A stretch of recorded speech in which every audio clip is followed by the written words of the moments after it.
देवभूमि news today, सच किया। नमस्कार, मेरा नाम सुशील कुमार झा और आप देख रहे हैं देवभूमि न्यूज़ टुडे। फिलहाल हम गादरौना में मौजूद हैं और गादरौना करीबन 6 नामांकन किए गए हैं। 6 नामांकन में एक प्रत्याशी इंदु है, लड़की है, पढ़ी लिखी है, जानती है कि गांव के लिए क्या कुछ अच्छा हो सकता है और क्या कुछ अच्छा सोचा है, ये तो इनसे ही जानेंगे। तो सीधा बात करते हैं, हमारे साथ इंदु है। इंदु, सबसे पहले तो आपका स्वागत है। नमस्कार, आप चैनल वालों ने मुझे अपना कीमती वक्त दिया, इसके लिए मैं आपका धन्यवाद चाहती हूँ।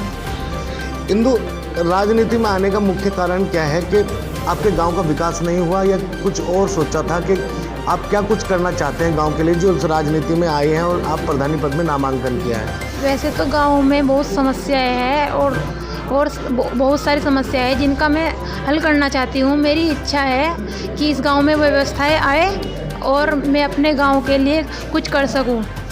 इंदु, गांव की समस्याएं बताइए मुझे। गांव की, हालांकि गांव में जब आप आए, आपकी नालियों की, सड़कों की, बिजली की, पानी की खस्ता हालत है। यहाँ तक कि एक बड़ी समस्या है आपके तालाब की। तो इन तमाम समस्याओं को कैसे लेके चलते हैं, कैसे आप कर पाएंगे उनको, क्योंकि ये चुनौती बहुत बड़ी है।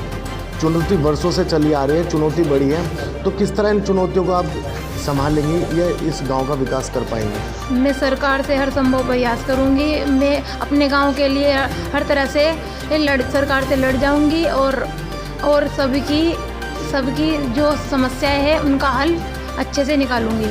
अच्छा इंदु, इन्हीं सवालों के साथ तो तमाम प्रत्याशी और भी आ रहे हैं। जो आपने सवाल का जवाब दिया है कि मैं हल करूंगी, हर संभव प्रयास करूंगी, लेकिन हल नहीं हो पाता। ऐसा अलग से क्या सोचा है कि हकीकत में हल हो और लोग आप पे विश्वास जो कर रहे हैं उनका विश्वास बना रहे आप पे? एक बार मुझे वोट देकर विजय बनाकर प्रयास तो करें और फिर देखना। हाँ, मैं जो करती हूँ, आप मुझे विश्वास करके अगर वोट भारी मतों से विजय बनाएंगे तो मैं आपके लिए सब करने के लिए ये हर संभव सरकार से प्रयास करूँगी। तालाब की समस्या बड़ी है आपके यहाँ, किस तरह देखते हैं, किस तरह हल कर पाएंगे? क्योंकि इससे पहले भी तमाम प्रधानों ने प्रयास किए हैं लेकिन विफल रहे। बरसात आती है, फिर पानी भर जाता है, सड़कों पर आ जाता है, चलने दुश्वार हो जाता है ग्रामीणों का। ऐसा कोई आपके दिमाग में है कि आप इसको जड़ से ख़त्म कर सकें? इस तालाब की समस्या से हमारा गांव तो जूझ रहा है, क्योंकि ये तालाब हमारे घर के पास में भी है। इससे हमारे गांव की जितनी भी सड़कें हैं ना, वो उससे सारे पानी से अस्त व्यस्त रहती है। और गांव का पानी है उसकी मैं नालियाँ बनवाकर व्यवस्था करूंगी और जिससे पानी का निकास हो सके। और तो लगता है कि आपको ये कर पाएंगे आप, क्योंकि चुनौती है बड़ी एक?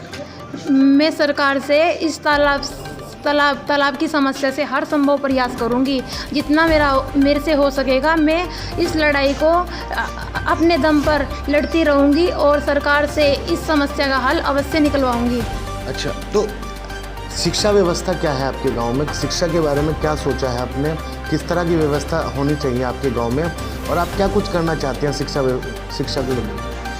इस गांव में 10th तक स्कूल है और हमारे गांव में शिक्षा व्यवस्था के लिए लड़कियां जो बाहर पढ़ने के लिए जाती है और मैं यहां पर शिक्षा अधिक से अधिक हमारे स्कूल में स्कूल की व्यवस्था कराऊंगी। और स्कूल कॉलेज होंगे तो हमारे गांव की लड़कियां बाहर पढ़ने के लिए नहीं जाएगी। इससे हमारे गांव को सुविधा मिलेगी और हमारे गांव में व्यापार बढ़ेगा शिक्षा का, और बच्चों में शिक्षा का प्रोत्साहन बढ़ेगा, उनमें शिक्षा की रुचि होगी। और मैं पढ़ी लिखी हूँ, इससे लड़कियों को मैं शिक्षा की और भी लड़कियां गांव में हैं जो पढ़ी लिखी नहीं हैं, मुझे देखकर उन्हें प्रेरणा मिलेगी और वो मेरे लिए एक सरकार से दरख्वास्त होगी कि सरकार इन कार्यों को पूर्ण करेगी और मैं इस लड़ाई को जब तक पूर्ण नहीं होंगे उन्हें पूर्ण करती रहूँगी। क्या कुछ कैंप के जरिए लोगों को आप स्वास्थ्य की सुविधा देंगे? मैं अपने गाँव में एक चिकित्सालय खुलवाने की कोशिश करूंगी और चिकित्सालय होगा तो हमारे गांव को सुविधा मिलेगी और फिर चिकित्सालय हमारे गांव में तो लोगों को बाहर नहीं जाना पड़ेगा। हमारे गांव में जो जानवर है उनके लिए भी एक चिकित्सालय होगा जिससे गांव के लोगों को शहर के डॉक्टरों के पास नहीं जाना पड़ेगा, गांव में ही सुविधा प्रदान होगी तो गांव के लोगों को वो सहायता प्रदान होगी। कैंप भी लगाए जाएंगे और हमारे गाँव में एक हफ्ते में महीने में कैंप लगते रहेंगे। तो भ्रष्टाचार से बचा पाएंगे? जो बीच में घूसखोरी होती है, जो सुविधाएं सरकार की तरफ से आती है गांव तक नहीं पहुंचती, इस पर अंकुश लग पाएगा? मेरे गांव में जितने भी भ्रष्टाचार होते, वैसे तो होते रहते हैं, जितने भी भ्रष्टाचार होते हैं ना, मैं उन्हें रोकने के लिए हर संभव प्रयास करूंगी और मेरे गांव में हर व्यवस्था होगी। तो होता है जो लोगों को सुविधा सरकार से मिलनी चाहिए वो उन्हें मिल नहीं पाती और हमें सुविधा प्रदान करने के लिए उन्हें हर संभव, चाहे मुझे विधायक से मिलना हो, चाहे मुझे सांसद से मिलना हो, मैं हर संभव प्रयास अपने गांव के लिए मरते दम तक लड़ूंगी। तो मरते दम तक लड़ेंगे, चाहे कहीं तक जाना पड़े, सरकार के दरवाजे खटखटाने पड़े या सांसद के या फिर विधायक के, लेकिन गांव के विकास के लिए बिल्कुल आगे बढ़ चढ़कर हिस्सा लेंगे और किसी भी कीमत पर पीछे नहीं हटेंगे। क्या कोई संदेश देना चाहेंगे अपने ग्रामीणों को? मेरे गाँव वासियों का मुझे इतना सपोर्ट है कि वो मुझे इतना सपोर्ट कर रहे हैं। हर जाति, हर क्षेत्र के जो लोग हैं वो मेरे लिए इतना सपोर्ट करते हैं। मैं उनसे हाथ जोड़ के विनती करती हूँ कि वो मुझे भारी मतों से वोट देकर विजयी बनाए। धन्यवाद।